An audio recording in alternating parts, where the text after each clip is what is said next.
Então, iniciando a discussão e leitura sobre os padrões de necrose tissular, né?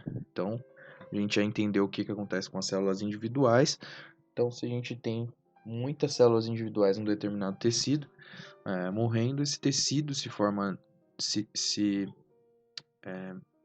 estabelece como tecido necrótico. E a gente pode ter alguns padrões diferentes de tecido necrótico, porque a conformação celular de cada tecido é diferente, e aí eles devem ser reconhecidos para orientar a gente sobre a causa associada, né? Então está relacionado ao tipo de tecido e a maneira em que o insulto foi produzido. E aí o primeiro que a gente vai falar sobre é a necrose coagulativa. O que acontece com a necrose coagulativa? Na necrose coagulativa, as estruturas dos tecidos, e não a funcionalidade, mas as estruturas das células, né, do tecido morto, se mantêm por algum tempo.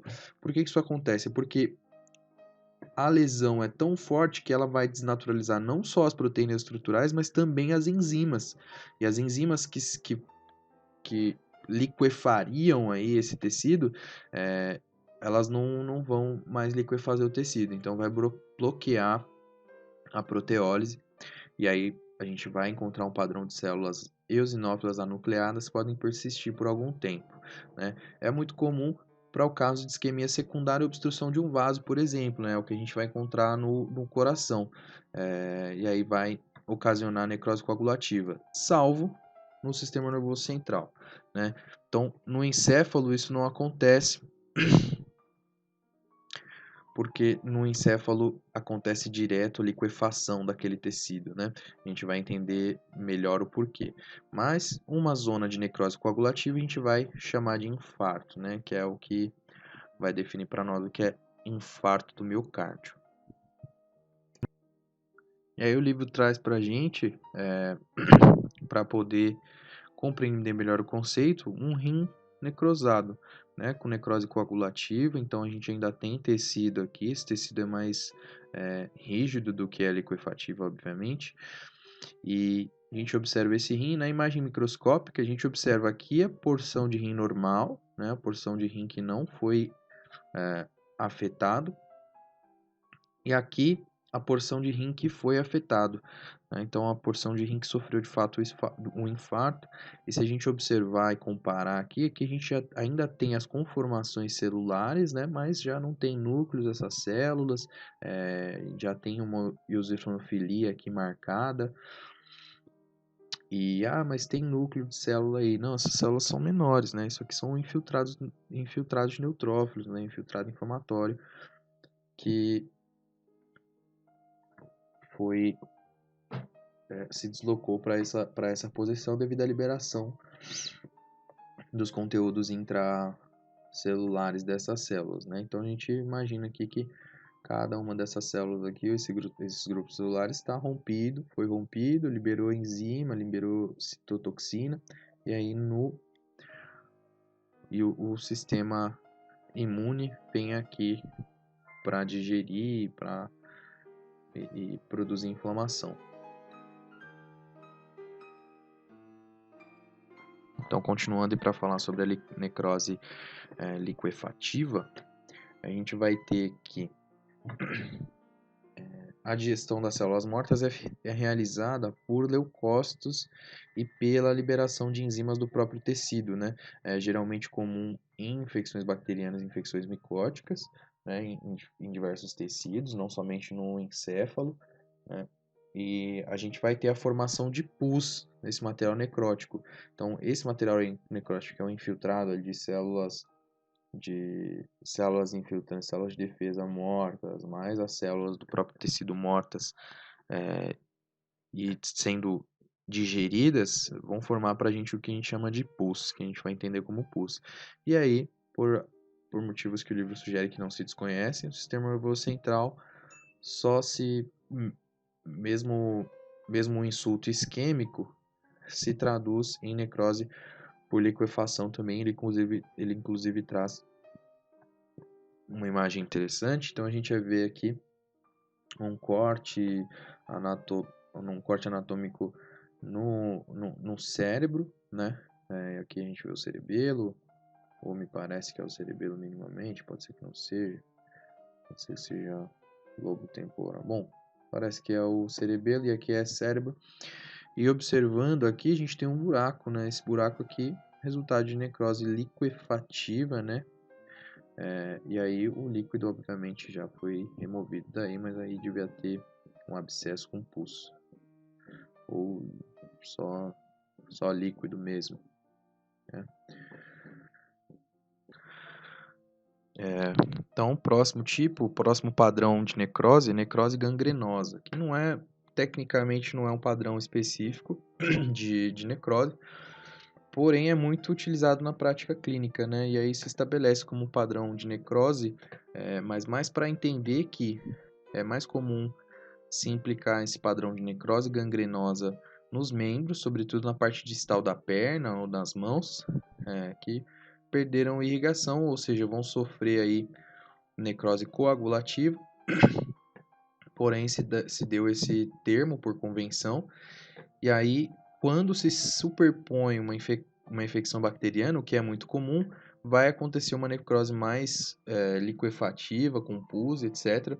E a gente vai chamar essa necrose de gangrena úmida, né? Então a diferença é que se não houver essa infecção bacteriana superposta, a gente vai ter a gangrena seca, certo?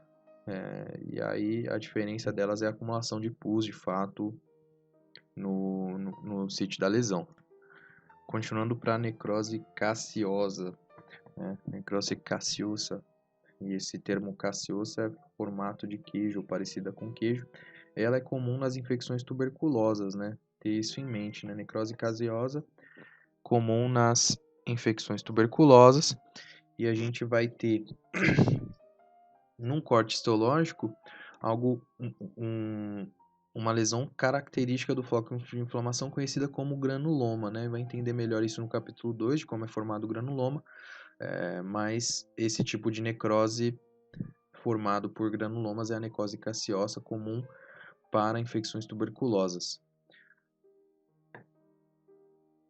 E aí tem um exemplo com imagem dessa necrose caseosa, né? Então, a tuberculose pulmonar com uma zona extensa de necrose, né? E essa é a zona de necrose que é parecida com queijo, né? Não sei se é essa negra, mais escura.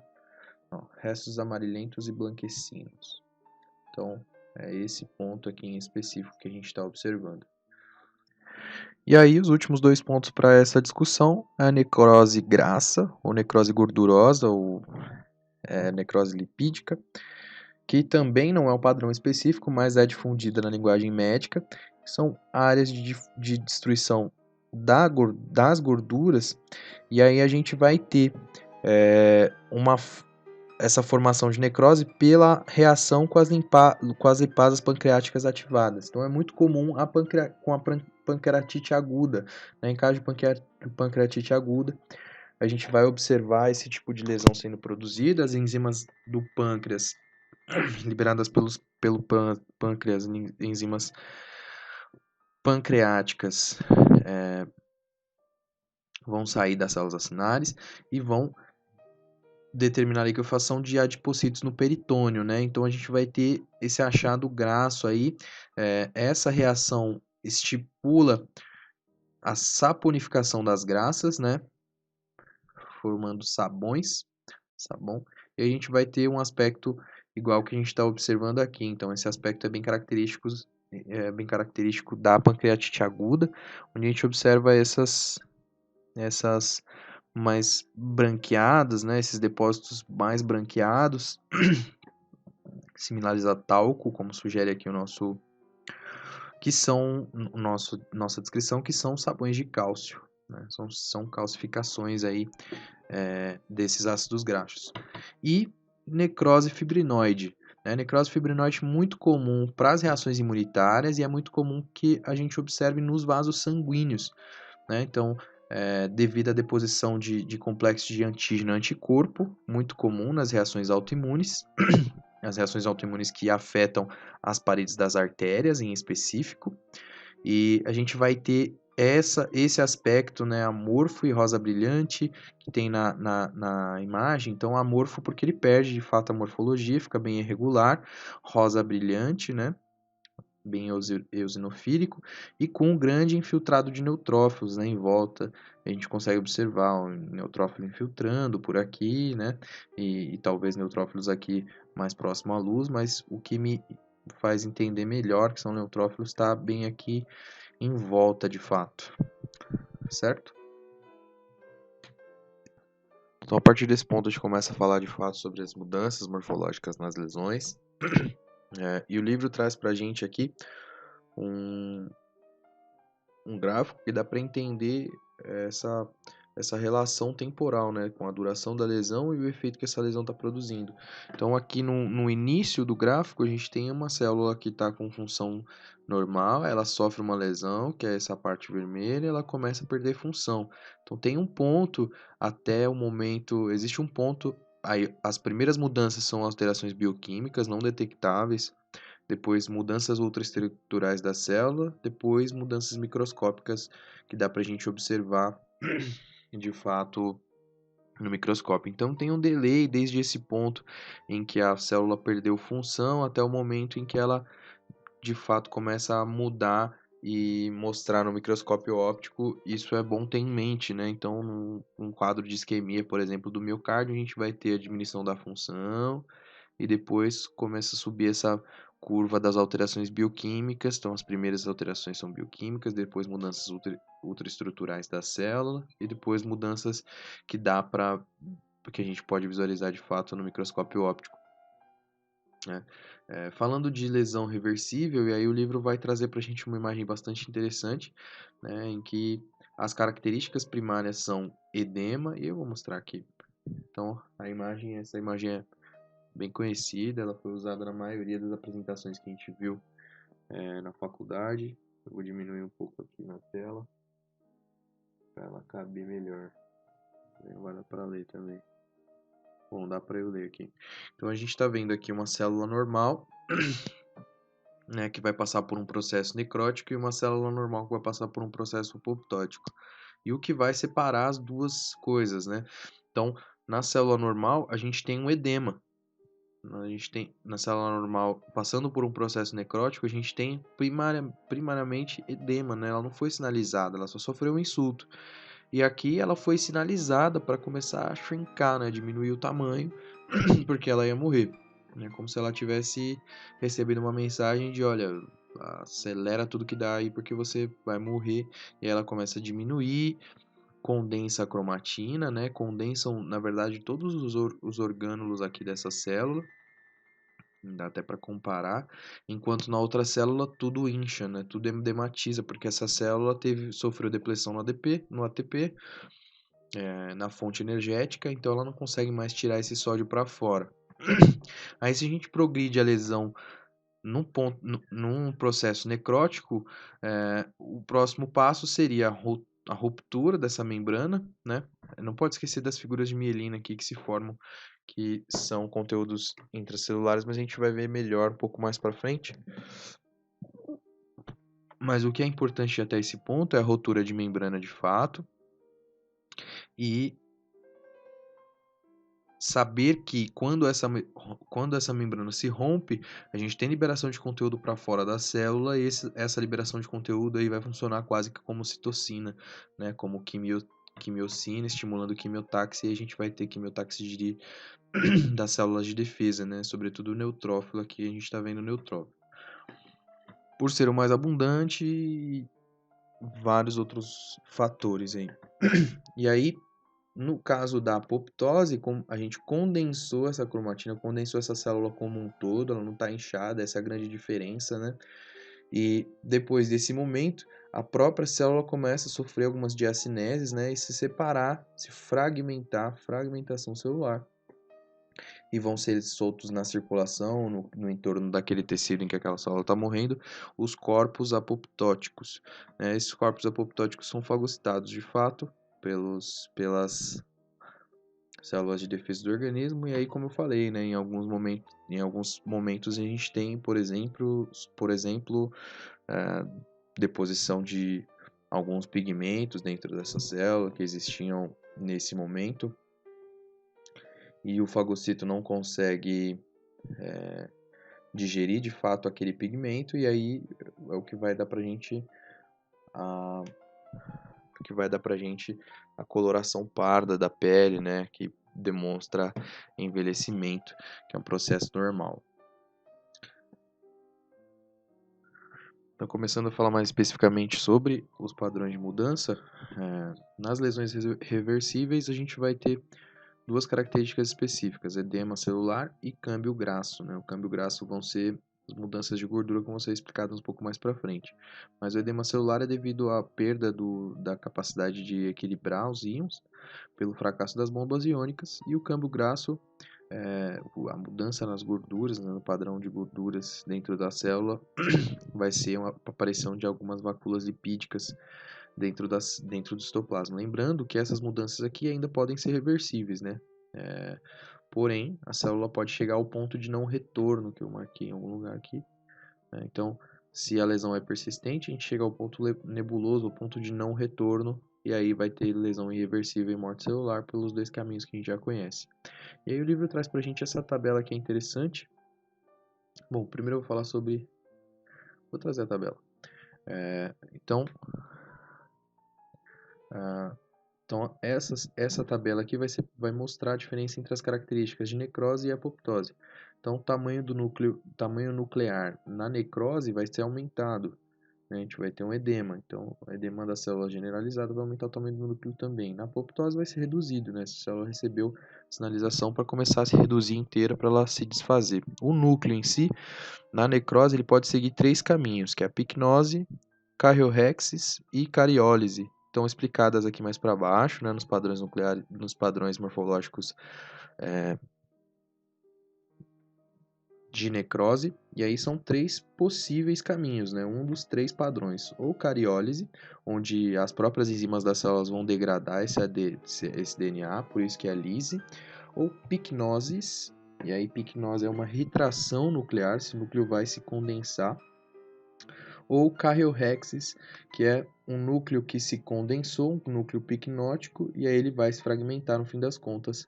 Esse é o último ponto, né? Então vão ser esses três padrões aqui, três possibilidades, que não são lá tão interessantes para a nossa discussão. A membrana plasmática, na necrose, ela se rompe e aí vai liberar conteúdo que vai estimular a inflamação. E na apoptose, a membrana está intacta, né? A estrutura vai se alterar, vão se formar os corpos apoptóticos, mas não vai ter inflamação. O conteúdo celular, ele é digerido, né? Então, porque as membranas dos lisossomas também são destruídas, né? E aí a gente pode ter digestão enzimática dessas membranas, desses lisossomos que foram destruídos, estão saindo para a célula. E na apoptose é intacto, né? Vão se liberando com corpos nos corpos apoptósicos, né? O conteúdo celular. Inflamação adjacente ocorre muito frequentemente na necrose e não ocorre na apoptose. E aí o papel fisiológico ou patológico de cada uma delas é que é invariavelmente patológico o processo de necrose, e o processo de apoptose é com alguma frequência fisiológico, né? Ele pode ser patológico também, como o livro traz informação, especialmente nas lesões de DNA, né? Porque se a gente tem lesão de DNA, a gente pode ter, por exemplo, a formação de cânceres, né? Dependendo do tipo de lesão, padrão de lesão, aquela célula pode parar de produzir uma proteína que é vital, mas ele é com frequência fisiológico na eliminação das células não desejadas pelo organismo. Então, falando do padrão morfológico aqui na lesão reversível, né? Morfologia da lesão reversível. Então, a gente vai ter o edema celular, é a primeira manifestação de quase todas as formas de dano, né? E a gente vai ter também a formação de pequenas vacuolas dentro do citoplasma, que são segmentos de retículo endoplasmático, que esse padrão, né, esse padrão dessas duas alterações vai se chamar de câmbio hidrópico, né? O câmbio é a mudança que a falta de equilíbrio iônico vai produzir sobre a célula. Seguindo para falar de algumas outras alterações, né? Outras mudanças ultraestruturais, né? Então, alterações de membrana plasmática, a gente vai ter a formação de bolhas e perda das microvelocidades se a célula tiver microvelocidade na sua região apical, né? Então, todo o perímetro ali da membrana plasmática ele vai perder função, caso tenha, vai perder suas propriedades. Mudanças mitocondriais que vão incluir edema e aparição de densidades amorfas. Dilatação do retículo endoplasmático pelo edema, né, o edema que produziu, e mudanças nucleares, que são bastante específicas aqui para a histologia. Indo para a necrose, e a gente vai começar a explicar o padrão de mudança na necrose. Né? Então, indo para a necrose, que a gente tem? A necrose é uma consequência da desnaturalização das proteínas, esse é um ponto muito importante, e digestão enzimática da célula, que finaliza ali a vida da célula.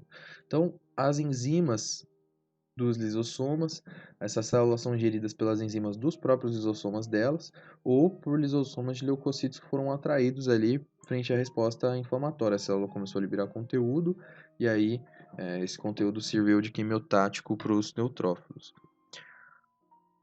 Agora, um ponto interessante é de que a gente só vai ter evidência histológica de necrose miocárdica, por exemplo, depois de 4 ou 12 horas depois do evento, de fato. Porém, né, esse é um ponto interessante, que como a célula começa a perder integridade de membrana desde o início, a gente tem liberação de enzima cardíaca específica e consegue identificar elas no sangue em até 2 horas depois. Esse é um ponto bastante interessante e importante para se ter em conta.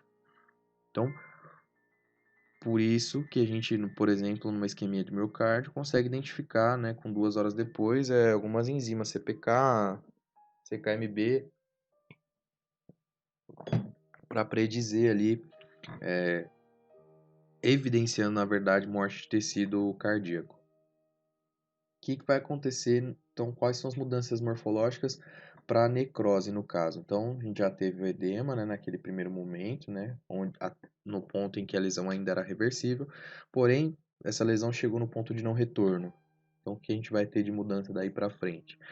Aumento de eosinofilia, por quê? Porque as proteínas que tinham dentro dessas células estão sendo desnaturalizadas, e aí proteína desnaturalizada se une com a eosina, né? E aí vai ter eosinofilia dentro dessa célula. Aqui outro ponto importante é que as células vão morrendo e vão se substituindo por algumas massas de fosfolipídios ali antes de serem degradadas de fato, que a gente vai chamar de figuras de mielina, né? E aí a figura de mielina está bem representada nesse ponto aqui da imagem, né? Então isso daqui é fosfolipídio arredondado, assim, vai formando um espiral.